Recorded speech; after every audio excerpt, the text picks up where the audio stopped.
Gas cylinder లో ఎంత gas ఉందో ఇలా మనం చాలా ఈజీగా కనుక్కోవచ్చు. నెంబర్ 1, ముందుగా రెగ్యులేటర్ ను తిప్పి చూడండి.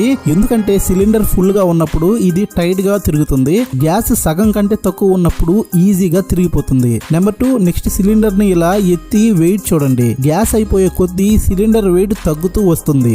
నెంబర్ 3, గ్యాస్ ఎంత ఉందో తెలుసుకోవడానికి బెస్ట్ వే వచ్చేసి సిలిండర్ వెయిట్ ను చెక్ చేయాలి. ఇలా ఈజీగా చెప్పేయచ్చు. నెంబర్ 4, మీ దగ్గర వెయిట్ మిషన్ లేకుంటే ఇలా తడిగుడ్డతో తుడిచి చూడండి. ఎక్కడ దాకా అయితే వాటర్ త్వరగా ఆరిపోతుందో అక్కడ వరకు గ్యాస్ అయిపోయింది అని అర్థం. తడిగా ఉన్న దగ్గర గ్యాస్ ఉందని. నెంబర్ 6, గ్యాస్ ఫ్లేమ్ ను చెక్ చేయండి. ఫ్లేమ్ ఎల్లో ఆర్ ఆరెంజ్ లో వస్తుంటే గ్యాస్ 2-3 రోజుల్లో అయిపోతుంది అని అర్థం. ఎందుకంటే గ్యాస్ ఫుల్ గా ఉన్నప్పుడు ఫ్లేమ్ అనేది బ్లూగా వస్తుంది. నెంబర్ 6, గ్యాస్ లెవెలర్ ఇండికేటర్ కొని కూడా చెక్ చేయొచ్చు. ఎందుకంటే ఇది గ్యాస్ ఎంత లెవెల్ దాకా ఉంది అని పర్ఫెక్ట్ గా చెప్తుంది. నెంబర్ 7, వీడియో ఇన్ఫర్మేటివ్ అనిపిస్తే లైక్ చేసి సబ్స్క్రైబ్ చేసుకోండి.